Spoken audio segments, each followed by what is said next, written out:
बोलतात महाराज. तुका म्हणे गंगा सागर संगम अवघ्या झाल्यावर मी एक माया. त्या ठिकाणी महाराज बोलतायत की त्या नदीचं वाहन समुद्राला जाई तोपर्यंत महाराज त्या नदीला पूर्णत्व येईल. तसं या जीवान महाराज त्या देवापर्यंत पोहोचण्याचं काम या जीवाने केलं पाहिजे. त्यावेळेस महाराज आपल्या जीवनाला ही धन्यता किंवा आपल्याला जीवनाला त्या ठिकाणी पूर्णत्व म्हणता येईल. विठ्ठल विठ्ठल.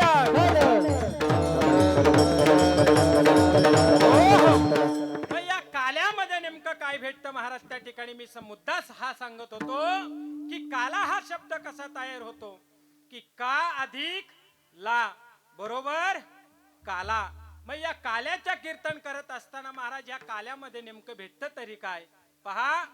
महाराज म्हणतायत मग जन्माला का आला. या ठिकाणी महाराज 3 पद्धतीचा काला होतो. कोणता कोणता. दही भाताचा खिचडी काला किंवा हरिनामाचा खिचडी काला. आणि शेवट महाराज सांगतायत काय.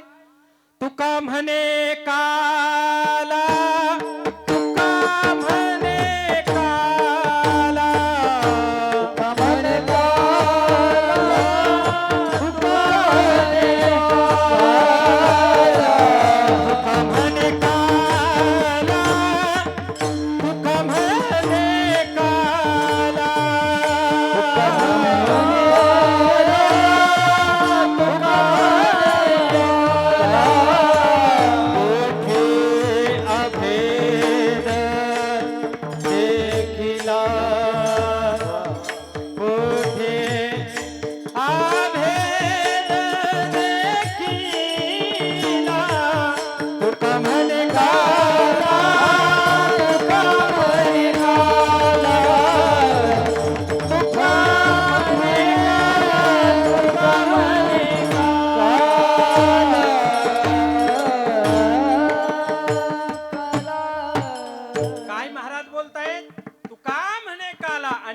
अभेद देखीला.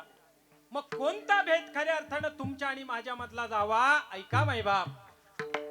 तुमच्या आणि माझ्या मधला भेद कोणता जावा. जर भेद तुमच्या आणि माझ्या मधला कोणता जायचा असेल तर ऐका माई बाप.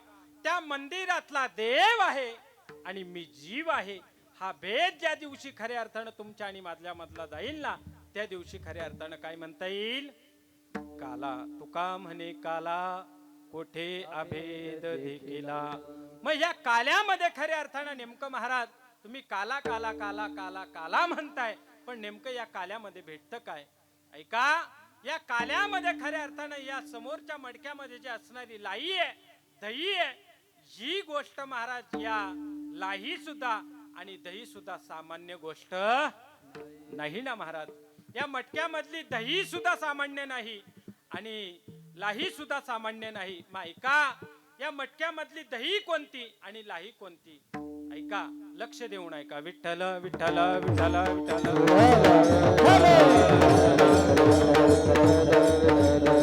कोणतं दही आणि कोणती लाही ह्या मटक्यामधली जर महाराज खऱ्या अर्थानं जर पाहिलं तर या मटक्यामधलं दही म्हणजे नामाचं दही आणि प्रेमाची लाही. मग या ठिकाणी महाराज ही इतकी लाही आणि दही खाण्यासाठी इतकी दुर्लभ गोष्ट आहे का. आहे का इतकी दुर्लभ गोष्ट नाही ना महाराज. मग ही लाही आणि दही खाण्यासाठी वैकुंठावरून यायची काही गरज आहे का नाही ना महाराज. पण या मटक्यामधली सुद्धा लाही आणि या मटक्यामधलं दही सुद्धा सामान्य नाहीये महाराज. इतकी सुद्धा दुर्लभ गोष्ट नाही ना महाराज. तर महाराज सहज आपण घरी सासवडच्या बाजारावरनं जर महाराज 10 रुपयाची 15 रुपयाची 20 रुपयाची जर लाही आणली तर महाराज ही लाही आणल्यानंतर महाराज त्या ठिकाणी कढईमध्ये तेल टाकलं जिरी मोहरी टाकली कढीपत्ता टाकला तर महाराज सुंदर प्रकारचा काय होईल. काय होईल. हा विठ्ठल विठ्ठल.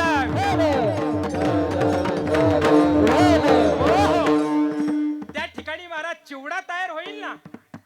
मग इतकी ही लाही आणि दही खाण्यासाठी इथं एकमेकाच्या अंगावरती काय पडायची गरज आहे का? आहे का काय? बोला बोला. नाही ना महाराज. पण ह्या मटक्यामधली दही सुद्धा सामान्य नाही आणि लाई सुद्धा सामान्य नाही. मग हा काला खाण्यासाठी वैकुंठावरून काही यायची गरज आहे का?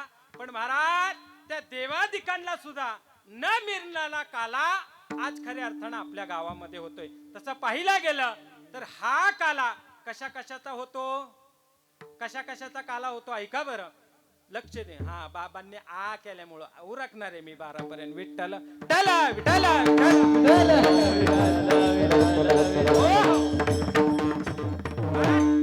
या मटक्यामधली मग काला कशा कशाचा होतो ऐका बरं. काला दूध आणि भाकरी एकत्र केली की त्याचं नाव लाही आणि दही एकत्र केले की त्याचं नाव दही आणि लाही एकत्र केलं की त्याचं नाव दूध आणि भाकरी एकत्र केलं की त्याचं नाव पाणी आणि दारू एकत्र केलं की त्याचं नाव काला. काला नाही तो कालवा म्हणायचा. विठ्ठल विठ्ठल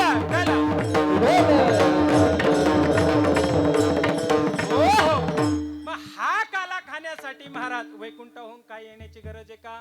नाही ना महाराज. पण त्या स्वर्गातील महाराज देवादिक सुद्धा अपेक्षा करतायत काय? स्वर्गीचे अमर इच्छे